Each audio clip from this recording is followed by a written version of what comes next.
Swastiastu, Namo Buddhaya, Salam Kebajikan. Kami dari kelompok 2 dengan tema Wawasan Nusantara dengan judul video. Selamat menyaksikan.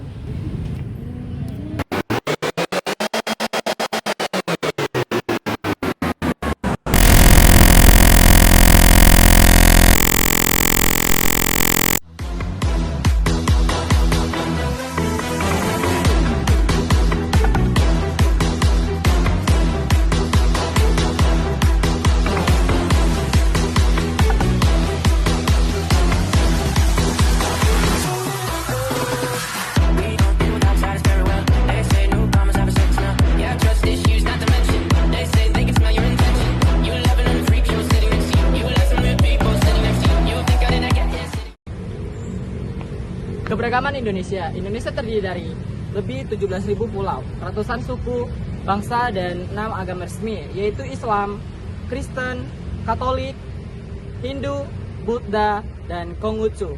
Ini menjadikan Indonesia negara yang sangat beragam. Maka, toleransi adalah kunci utama menjadi persatuan. Toleransi sudah tertanam dalam Pancasila pada sila pertama dan ketiga yang berbunyi Ketuhanan Yang Maha Esa dan Persatuan Indonesia. Ini mendekatkan kita pentingnya kehidupan beragama yang rukun dan menjadi dasar agar kita bisa hidup berdampingan dengan damai. Perbedaan bukanlah alasan untuk menjauh. Justru dari perbedaan ini kita bisa belajar dan tumbuh bersama.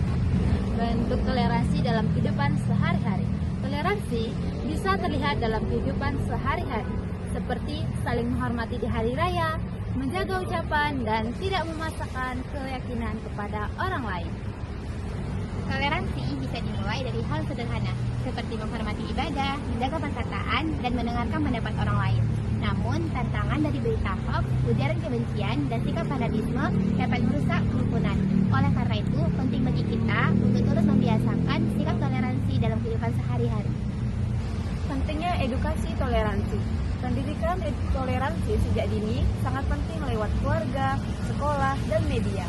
Kita bisa membentuk generasi yang terbuka dan saling menghargai. Toleransi bukan sekadar simbol, toleransi bukan hanya sekadar slogan, tetapi harus dibuktikan dengan sikap dan perilaku kita setiap hari. Harapannya Indonesia bisa jadi contoh dunia. Negara yang berbeda-beda tapi tetap satu dalam damai. Dimulai dari kita, anak muda yang peduli dan mau menghargai perbedaan.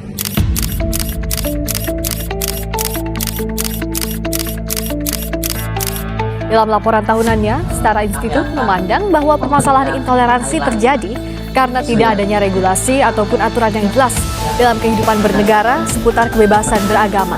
Walaupun dalam Undang-Undang Dasar, setiap warga negara berhak memeluk agama dan keyakinannya, namun seiring dengan perkembangan waktu, masalah kebebasan beragama seringkali dipermasalahkan dan dibawa ke ranah hukum. Informasi lain, kasus intoleransi di tanah air ternyata masih terjadi. Ya, kali ini larangan beribadah harus dialami oleh jemaat Persekutuan Oikumene Umat Kristen atau POU di Kabupaten Tangerang, Banten. Mereka melaporkan kasus ini ke Wakil Presiden Gibran Rakabuming Raka melalui posko pengaduan lapor Mas Wapres.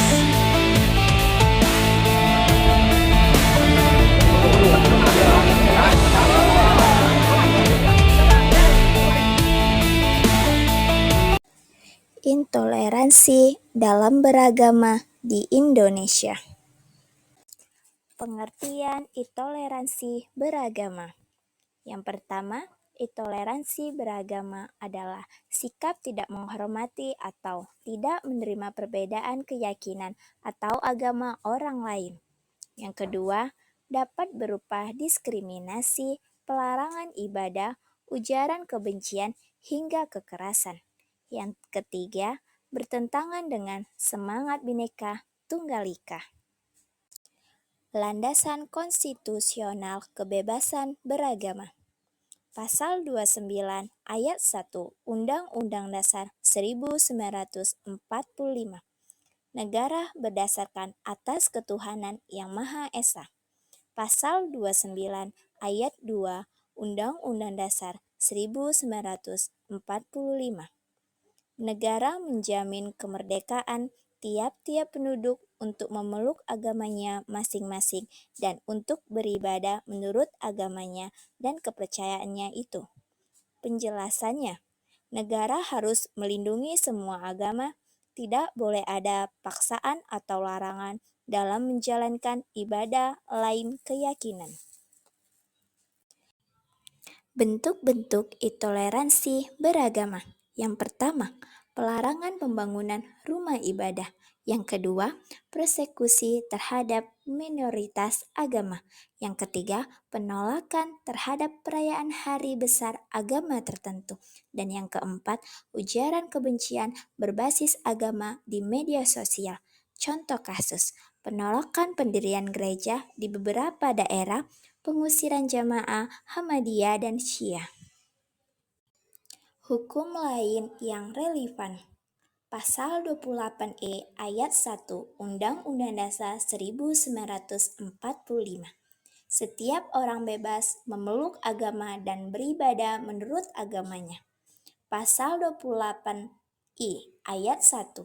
Hak untuk hidup, hak untuk tidak disiksa, hak kemerdekaan, pikiran dan hati nurani adalah hak asasi yang tidak dapat dikurangi dalam keadaan apapun. Undang-Undang Nomor 39 Tahun 1999 tentang HAM, Pasal 22 menjamin kebebasan beragama dan beribadah. Dampak intoleransi beragama.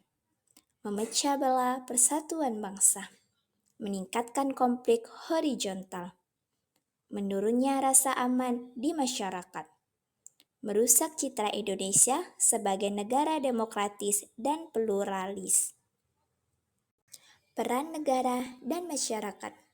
Negara menegakkan hukum secara adil, menindak pelaku intoleransi, mendorong pendidikan toleransi sejak dini. Masyarakat menghargai perbedaan keyakinan, menyularkan toleransi di ruang publik dan media sosial, menolak ujaran kebencian. Upaya pencegahan intoleransi. Yang pertama, pendidikan karakter dan multikulturalisme. Yang kedua, dialog antar umat beragama. Yang ketiga, peran tokoh agama dan tokoh masyarakat. Dan yang keempat, pengawasan dan penindakan terhadap pelanggaran oleh aparat. Berikut adalah diagram fishbone yang kami gunakan untuk membahas kasus intoleransi dalam agama. Masalah utama berada di kepala ikan dan untuk akar permasalahannya berada di duri-duri ikan. Dari masalah intoleransi dalam agama yang kami bahas, ada 6 kategori akar permasalahannya, yaitu dari sudut keluarga, pendidikan, pemahaman agama, lingkungan sosial, media dan informasi, serta politik dan kebijakan publik. Baiklah, mari kita bahas satu persatu. Untuk kategori akar permasalahan pertama adalah keluarga. Pada kategori ini dibagi menjadi 3 bagian. Yang pertama adalah orang tua mewariskan pandangan intoleran. Yang kedua, pendidikan agama yang sempit di rumah. Yang ketiga, kurangnya diskusi terbuka tentang keberagaman dalam beragama. Kategori akar permasalahan selanjutnya adalah pendidikan. Pada kategori ini ada 3 bagian, yaitu yang pertama, minimnya kurikulum multikultural. Yang kedua, kurangnya pendidikan toleransi sejak dini. Yang ketiga, sumber belajar hanya dari satu perspektif. Kategori berikutnya adalah pemahaman agama. Pada kategori ini ada 3 bagian, yaitu yang pertama, kurangnya dialog antar umat beragama. Yang kedua, sikap fanatik buta terhadap ajaran tertentu. Yang ketiga, tafsir keagamaan yang eksklusif. Kategori berikutnya adalah lingkungan sosial. Pada kategori ini ada 3 bagian, yaitu yang pertama, adanya stigma terhadap ajaran agama tertentu. Yang kedua, dominasi mayoritas yang menekan minoritas.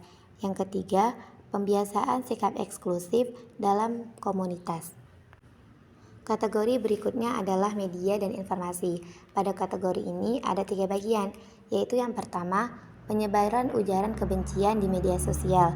Yang kedua, hoaks keagamaan. Dan yang ketiga, berita agama yang provokatif.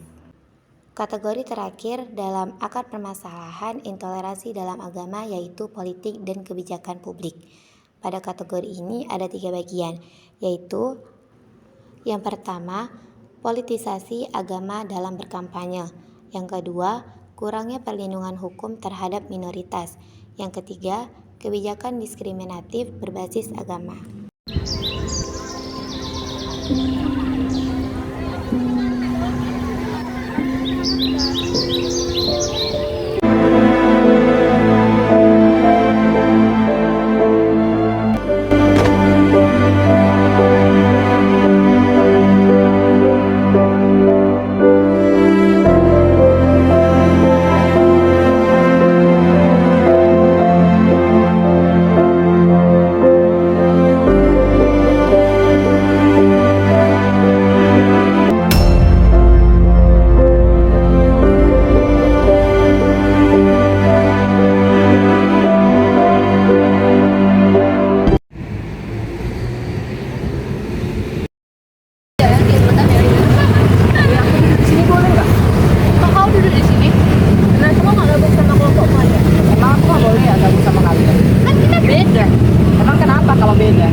Epi kenal sama orang sana nggak?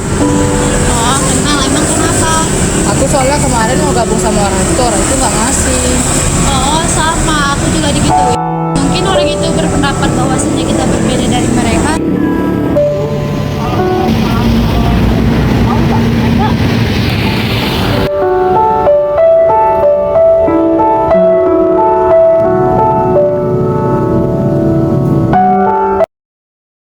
Mau nanya dong.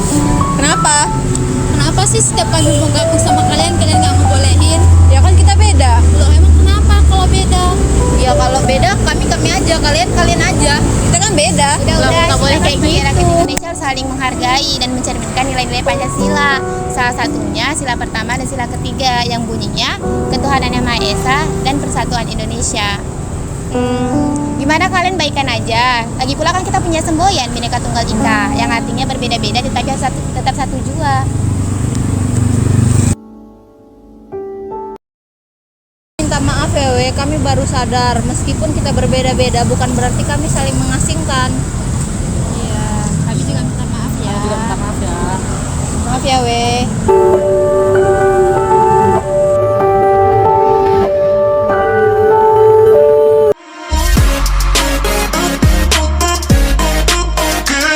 Kesimpulannya, drama ini mengangkat persoalan intoleransi yang menjadi akar konflik perpecahan di masyarakat.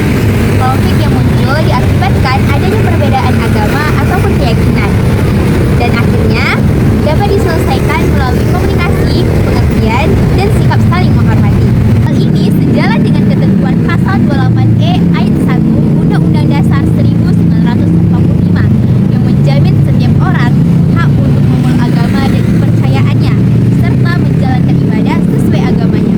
Selain itu juga terdapat pada pasal 29 ayat 2 Undang-Undang Dasar 1945 yang menegaskan bahwa negara menjamin kemerdekaan setiap warga negaranya untuk memeluk agamanya masing-masing. Kata-katanya hari ini dong, Kak. Bhinneka bukan hanya sekedar kata. Paham!